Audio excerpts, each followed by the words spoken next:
By election ಅಲ್ಲಿ ಒಳಗೊಳಗೆ ಏನಾಯಿತು?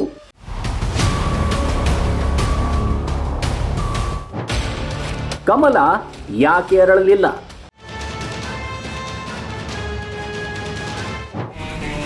ಬಿಜೆಪಿಯ ಶಕ್ತಿ ಸ್ತಂಭಗಳು ದೂರಾದ್ರೆ ಸೋಲು ಕಟ್ಟಿಟ್ಟ ಬುತ್ತಿ.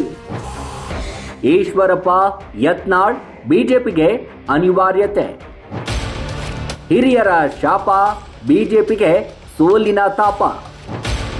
ಕಮಲ ಪಾಳ್ಯದ ಸೋಲಿಗೆ ಹಿರಿಯರ ಉಚ್ಚಾಟನೆ ಕಾರಣವೇ? ಹಿಂದುತ್ವ ಗಟ್ಟಿ ಧ್ವನಿಗಳ ದೂರವಿಟ್ಟಿದ್ದಕ್ಕೆ ಮತದಾರರ ಉತ್ತರ. ಹಿಂದೂ ಯುವಕರ ಅಸಮಾಧಾನ ಚುನಾವಣೆಯಲ್ಲಿ ಬಿಜೆಪಿಗೆ ಬಿತ್ತು ದೊಡ್ಡ ಪೆಟ್ಟು.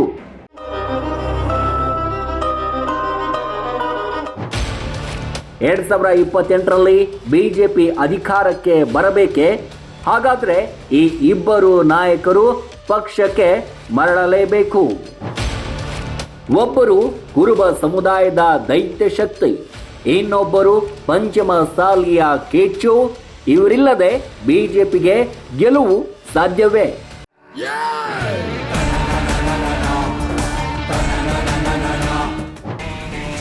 ರಾಜಕೀಯ ವಲಯದಲ್ಲಿ ಭಾರಿ ಸೌಂಡ್ ಮಾಡ್ತಿದೆ ಗುಸು ಗುಸು ಸುದ್ದಿ. ಕೈ ಬಿಟ್ಟಿತೆ ಯುವ ಶಕ್ತಿ. ಹಿರಿಯರನ್ನು ವಿಶ್ವಾಸಕ್ಕೆ ತೆಗೆದುಕೊಳ್ಳದಿದ್ದರೆ ಬಿಜೆಪಿಗೆ ಮುಂದಿದೆ ಕಠಿಣ ಹಾದಿ. ಈಶ್ವರಪ್ಪ ಯತ್ನಾಳ್ ಜೋಡಿ ಮತ್ತೆ ಬೇಕು ಅಂತಿದ್ದಾರೆ ಮತದಾರರು.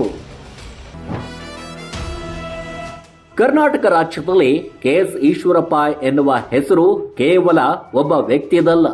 ಅದು ಬಿಜೆಪಿಯ ಕಟ್ಟ ಸಿದ್ಧಾಂತ ಮತ್ತು ಹಿಂದುತ್ವ ಗಟ್ಟಿ ಧ್ವನಿ.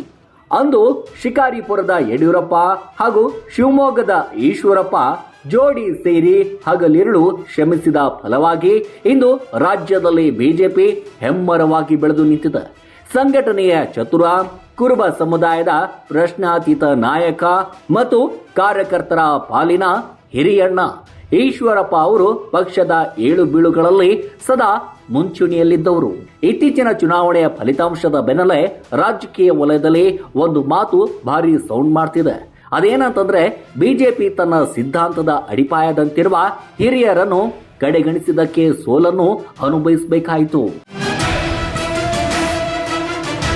ಯುವ ಶಕ್ತಿ ಆಕ್ರೋಶ, ವಿಶೇಷವಾಗಿ ಸಾಮಾಜಿಕ ಜಾಲತಾಣಗಳಲ್ಲಿ ಮತ್ತು ತಳಮಟ್ಟದಲ್ಲಿ ಹಿಂದೂ ಯುವಕರು ತೀವ್ರವಾಗಿ ಅಸಮಾಧಾನಗೊಂಡಿದ್ದಾರೆ. ಹಿಂದುತ್ವ ಪರವಾಗಿ ರಾಜಿ ಇಲ್ಲದೆ ಮಾತನಾಡುವ ಈಶ್ವರಪ್ಪ ಮತ್ತು ಯತ್ನಾಳ್ ಅವರಂತ ನಾಯಕರನ್ನು ಪಕ್ಷದಿಂದ ದೂರ ಇಟ್ಟಿರುವುದೇ ಯುವ ಕಾರ್ಯಕರ್ತರಲ್ಲಿ ನಿರುತ್ಸಾಹ ಮೂಡಿದೆ. ಈ ಇಬ್ಬರು ನಾಯಕರನ್ನು ಕಡೆಗಣಿಸಿದ್ದೇ ಚುನಾವಣೆಯಲ್ಲಿ ನೇರವಾದ ನೆಗೆಟಿವ್ ಎಫೆಕ್ಟ್ ಬೀರಿದೆ. ಮತಗಟ್ಟೆಗೆ ಹಿಂದೂ ಮತದಾರರನ್ನು ಸೆಳೆಯುವಲ್ಲಿ ಈ ನಾಯಕರು ಅನಿವಾರ್ಯತೆ ಎಷ್ಟಿತ್ತು ಎಂಬುದು ಈಗಿನ ಫಲಿತಾಂಶದಿಂದ ಸಾಬೀತಾಗ್ತಿದೆ. ಪಕ್ಷಕ್ಕಾಗಿ ರಕ್ತ ಬೆವರು ಸುರಿಸಿದವರನ್ನು ಅಧಿಕಾರಕ್ಕಾಗಿ ದೂರ ಇಟ್ಟರೆ ಮತದಾರರು ತಕ್ಕ ಪಾಠ ಕಲಿಸುತ್ತಾರೆ ಎಂಬುದು ಸತ್ಯ ಈಗ ಜಗಜ್ಜಾಹೀರಾತಾಗಿದೆ.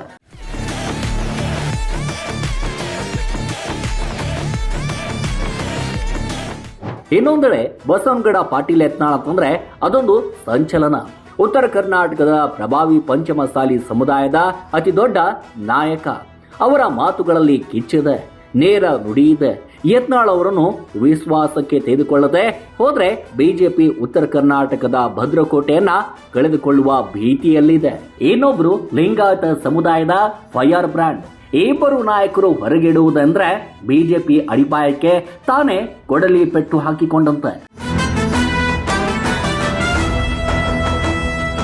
2028ರಲ್ಲಿ ಬಿಜೆಪಿ ಅಧಿಕಾರಕ್ಕೆ ಬರಬೇಕಂತಂದ್ರೆ ಈಗಿರುವ ಉಚ್ಚಾಟನೆ ಮತ್ತು ಅಸಮಾಧಾನದ ವಾತಾವರಣ ಮೊದಲು ಬದಲಾಗಬೇಕು.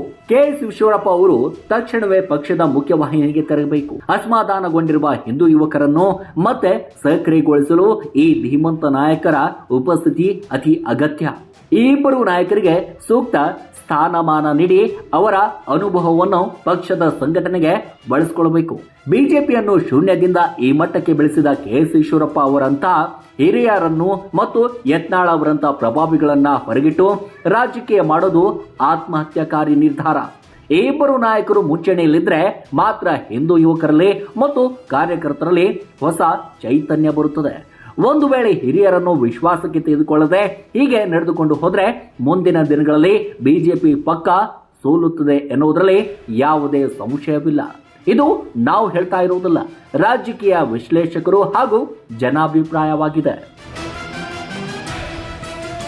ಹಿರಿಯರನ್ನ ಗೌರವಿಸಿ ಯುವಕರನ್ನ ವಿಶ್ವಾಸಕ್ಕೆ ತೆಗೆದುಕೊಂಡ್ರೆ ಮಾತ್ರ ಬಿಜೆಪಿಯ ಕಮಲ ಮತ್ತೆ ಅರಳಲು ಸಾಧ್ಯ ಎನ್ನುವುದು ಜನರ ಸ್ಪಷ್ಟ ಅಭಿಪ್ರಾಯವಾಗಿದೆ.